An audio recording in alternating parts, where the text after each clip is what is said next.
So I think this is about where I left you guys. Now let's see if there are even more ways we can save time and money by manufacturing multiple guitars at once. I'm Dan, this is Guns & Guitars, let's get started.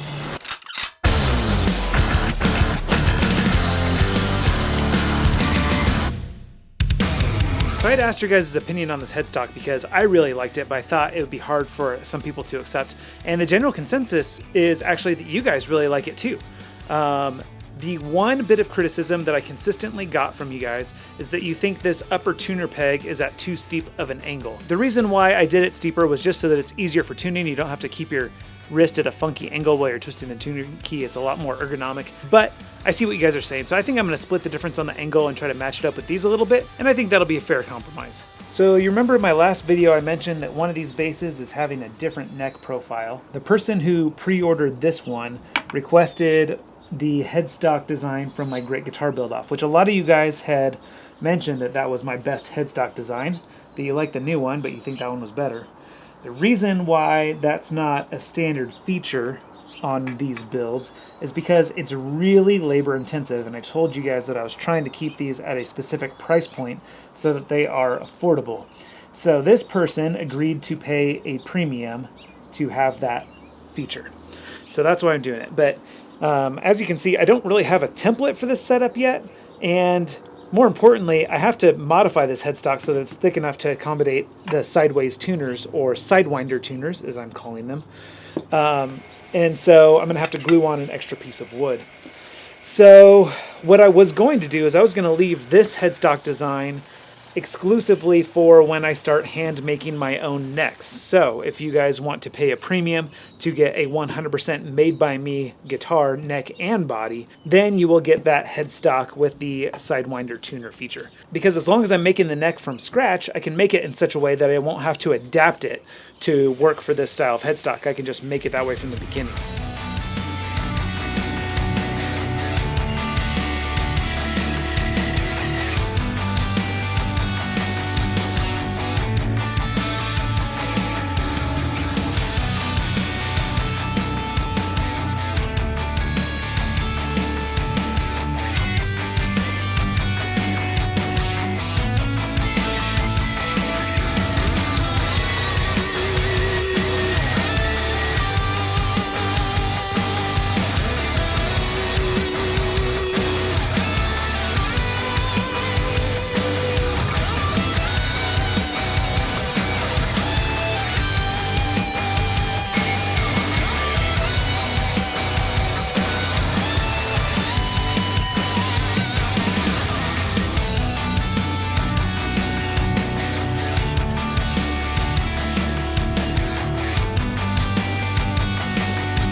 Alright guys, so today I'm starting on the wiring, and I have enough components laid out to do 8 wiring harnesses, even though I'm only building 6 bases. I'm going to use all the components that I have. You know, I bought the stuff in bulk, so I got a few extras. So I'm going to go ahead and wire them up for 2 reasons.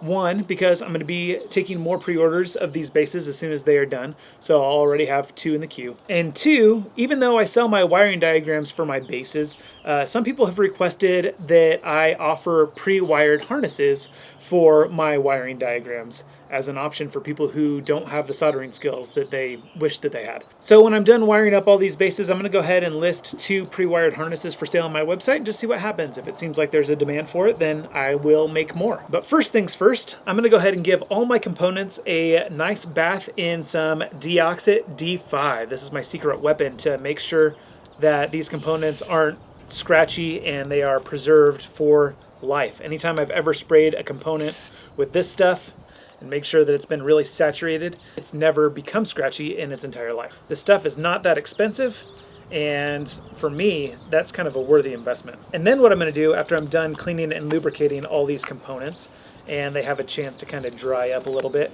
is I'm going to pre-cut all of my wires for all 8 harnesses. That way they should be good to go, and hopefully I can follow some sort of color pattern that helps me identify the proper wires and hopefully just streamline the process a bit. It typically takes me about an hour to an hour and a half to wire up one of these harnesses, but that includes wiring it to the pickups and the bridge ground wire, which obviously I'm not going to do until it's time to install them.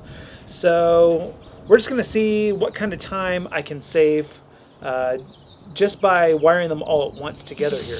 Alright, so I got 4 little cardboard templates to hold everything together, and even though I'm going to be cutting my wires 8 at a time for all 8 harnesses, I'm only going to be actually soldering up 4 at a time. So let's go ahead and get started. The easy part's just soldering this 3rd lug to the pot casings. Doesn't require wire, you just need to bend up your lug. I think I'm going a little too fast for my iron. Needs a little more time to heat up in between. Next easy thing I think is going to be tone capacitors. This again doesn't require any wires, just a tone capacitor.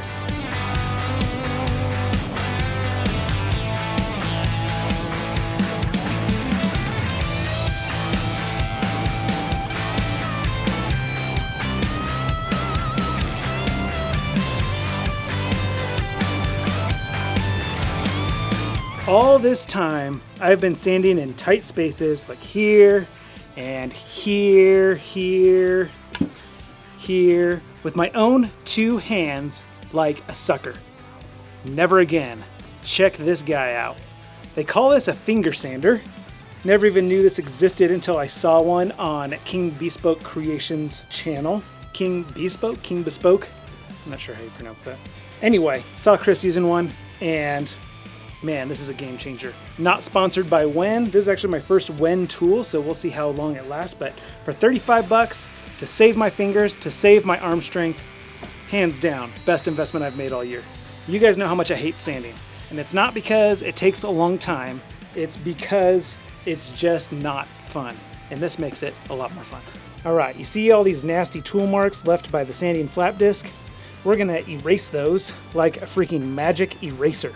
Affiliate link to this thing down in the description, because I know I'm not the only person here that hates sanding. I should also mention it's variable speed. I usually run it on 1, so it's nice and gentle, but this piece of ash actually turned out to be a piece of maple. So I'm cranking it up to 3 for this job.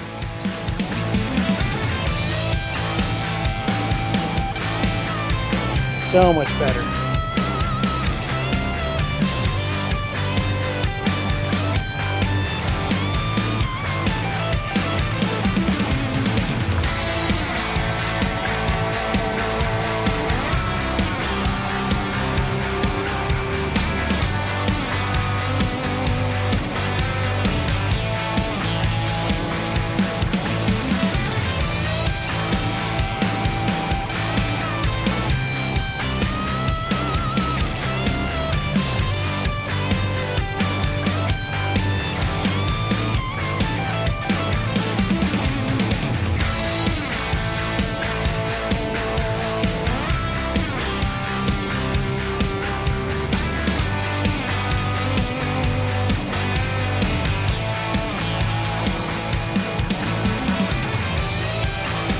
I don't know about you guys, but I am sick of just seeing a bunch of half-finished bases laying around. So I think it's time that we put one together. Now, I'm starting with this one for a couple of reasons. One, I've already done the test fit. I've already done all the fret work, so I can finish the neck along with it. But mostly, I've never worked with this Sisu before, and it has actually just been a pleasure to work with. It's cut really easy, it's sanded really easy, it hasn't had a lot of tear out, and I'm just really excited to see how the shellac goes on it, because so far I've had such good luck with this Zinsser Bullseye shellac. It goes on clear, but it really brings out a ton of depth and dimension in wood. So I'm really excited to see what it does to the Sisu. Let's go ahead and give this a shot, see what happens. Start over here with the truss rod cover.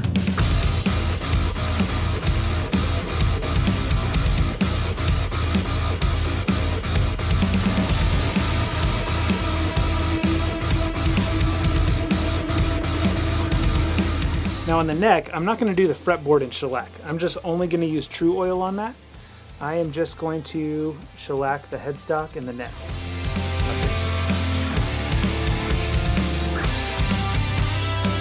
So while that's drying, we'll get started on the fretwork of another build.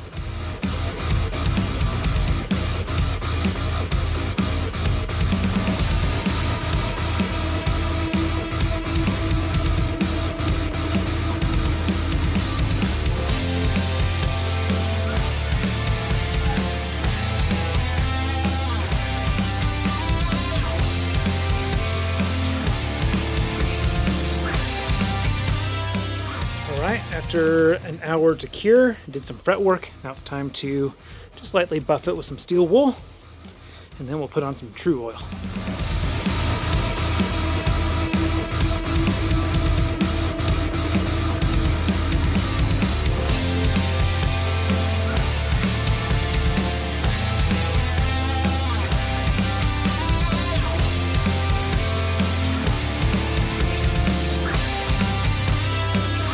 Hour and one fret job later, let's flip this business.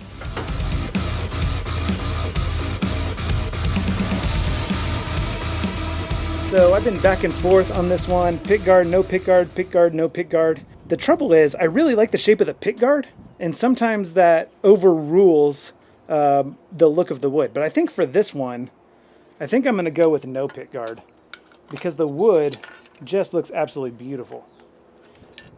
Now, the cool thing about this design is that it does work with or without the pickguard, and I'm not going to be putting any extra holes in this body because basically the pickguard will be held down by the screws and pots and switches, and then the front of it just slides underneath the neck like that to hold it down. So it's kind of held down front and back just by these two things, and of course the pots and switches.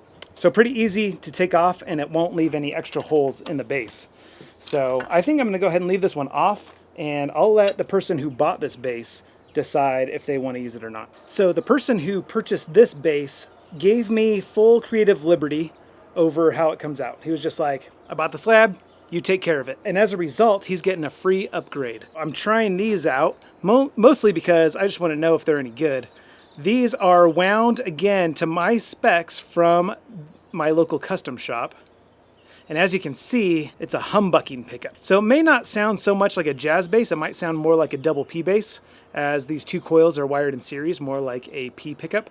So I'm really excited. I'm trying these out because I'm thinking I might want to put a pair of these in my bass. But I don't want to wait until I have a chance to build my bass. I want to hear how these things sound now. So they're going in this bass. And assuming they sound as good or better than the typical jazz pickups that I have them wind for me, then this guy's getting a free upgrade. Well, this bass turned out freaking gorgeous. And not only is it beautiful, it plays wonderfully. And this was exactly the motivation that I needed to finish the other basses. All right, now for this guy, I'm super excited about. We are gonna do a burnt orange colored dye. This is a water-based dye concentrate that you can get from Sherwin-Williams, and it's been watered down just enough to get that kind of deep burnt orange color.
So the next bass I'm going to finish up is this one here, and again, it's just because I'm super excited about it for a couple of reasons. One, the epoxy work on this was a bit of a nightmare for someone like me who's never done epoxy work before. And so I just want to know that I'm not going to have any more problems with this. I want to get it done, make sure that it holds up just fine under tension, and that it is good to go before I ship it off to the client. But the other reason is because, again, I really want to test out some new pickups. These, again, are another custom wound set from my local custom shop. We got a J up front and a double J humbucker in the rear. And ran into a little bit of a snag because I have my standard wiring harness that I wired up for this thing. And then I realized that I think I actually want to do coil splitting for this rear humbucker. After measuring the resistance on these, I think that split, it's still going to pair really well with that front neck single coil. The only problem is I don't have much room in my electronics cavity for another switch. So I think I'm actually going to need to drill a hole right there in the middle. And then I'll move this switch over and then put the new switch there. All right, there we go. A little closer together than I would like, but it works. Nice 3-position switch there for the bridge pickup. Cool. So you can see here underneath this pickup cover, these are literally just 2 pickups. And so I nailed it. So in the middle we got series. And then flip it down, we got bridge only. And then flip it up, we got north only. And I'm excited to string this thing up, see how it sounds. The strings that I usually string up my instruments that I know that I'm going to sell, I usually don't put the best of the best guitar strings on them because strings are such a personal preference. Most people end up taking them off and putting on their own favorite brand anyway. So I usually just get the cheapest ones that I know will sound good just so I can make a good first impression when they receive my instrument, but just, you know, knowing that they're going to get replaced. That's not the case with this bass. This bass is getting the premium string treatment. The reason why is because my favorite brand of guitar strings just came out with bass strings. These are Guitar Authority brand bass strings, and I'm super excited to try these out. Cool thing about Guitar Authority, one of the reasons why I love them, is they have a program called a set for a vet that you can buy a set of strings from their website to be sent directly to a vet that's struggling with PTSD and learning to play guitar, you know, for therapy and for healing. And so you can buy a set for a vet, it'll go directly to them. But not only that, Guitar Authority will actually send an additional set. So your money kind of goes twice as far. So if you guys are interested in purchasing a set for a vet, check out playwithauthority.com.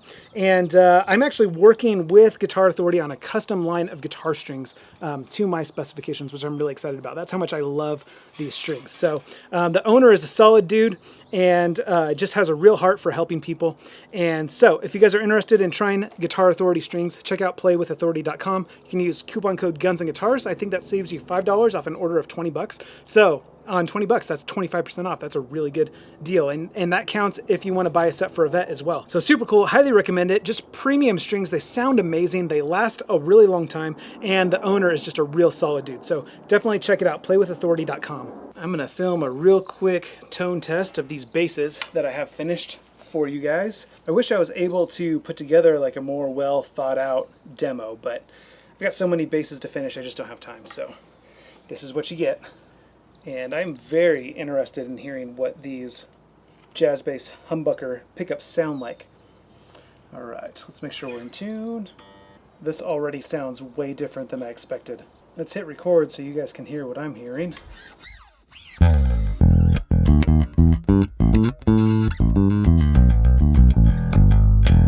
Yep, mistakes at all.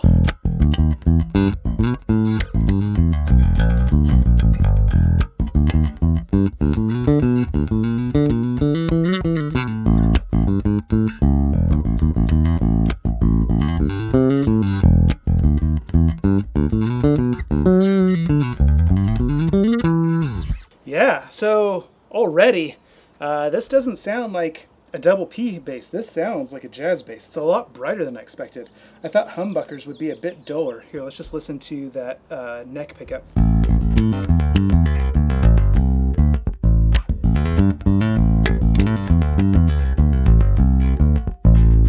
Now the bridge pickup.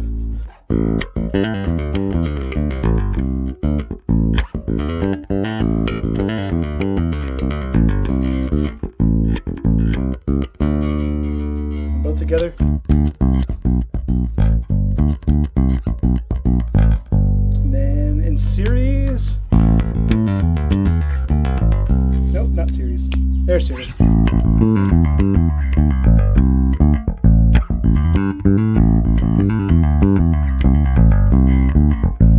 with the blower switch. Yeah, just a subtle top and boost there. But these, so bright. Actually, probably brighter than the single coil jazz pickups that I get for these things.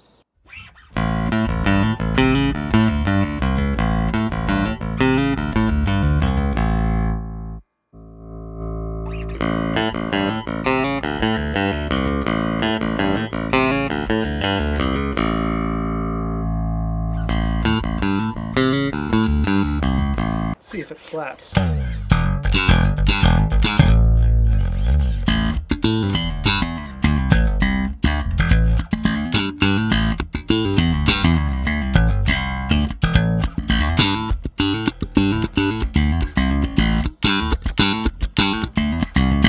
That slaps pretty darn good, doesn't it? I gotta say, not what I expected, but better than I had hoped. This sounds awesome. Nice and bright, and most importantly, noise-free. Let's give this bad boy a shot. This one is tuned in bead tuning, B-E-A-D tuning. My favorite tuning, or as I like to call it, the tuning for bass players that actually like to play bass, which I think is very fitting, because I expect this humbucker is going to sound very thick. And so being able to have that really thick tone, way down on the really thick strings, super cool. All right, hit record so you guys can hear what I'm doing here. I'm recording. Oh yeah, that low B. This is both pickups together.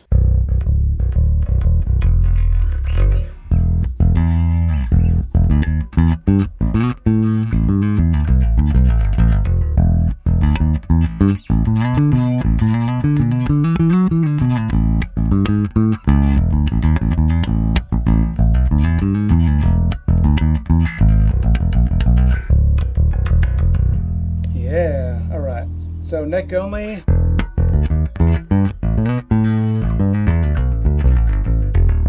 Yeah, so creamy. All right, and then the bridge humbucker only.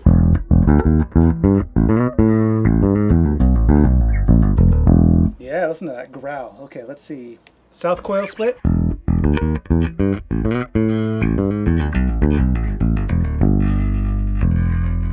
North coil split.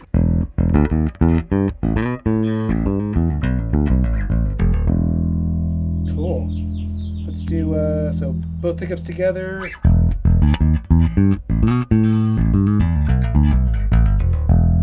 South coil. So south coil is the hum canceling between the neck and the bridge.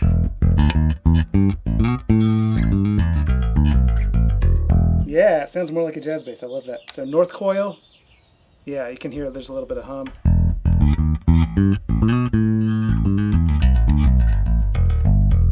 Yeah, that sounds really good too. So we got both pickups together in series. This is with the south coil split.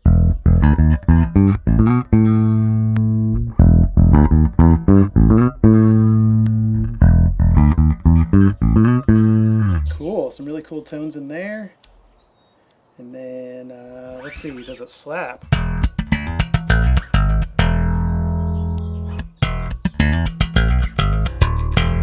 Yeah. I think I like that north coil. It's like a jazz bass, but a little fatter. I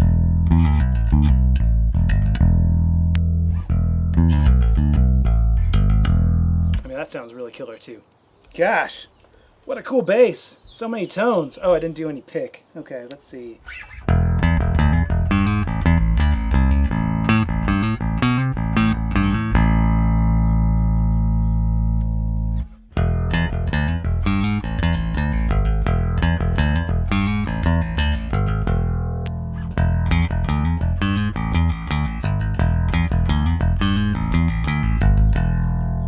I guess fatter's not the right word. More of a scooped mids, I think, is more the word.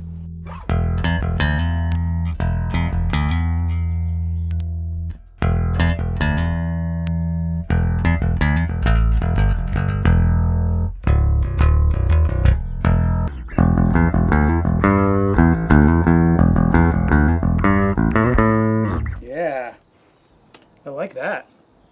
Now the question is, when I build a bass for myself, what pickups am I going to choose? Because honestly, that's the most heartbreaking thing about all this, is that I'm building the best instruments of my life. I mean, look at this thing. And I don't get to keep one for myself. So I think maybe in the next batch of pre-orders that I do, I might build one for myself. And I'm just trying to figure out what pickups I want. And I don't know, I'm going to have to listen back to these sound demos and decide what I think sounds best. I also got a couple of PJs that I'm building that I need to hear before I make my decision. And I think this is where I'm going to leave you guys this week. I've got a few more basses to build, different configurations, and actually different styles of pickups using different size magnet pole pieces and stuff. So I'm really anxious to hear how they all sound. I'm Dan, this is Guns and Guitars, and I will see you next week.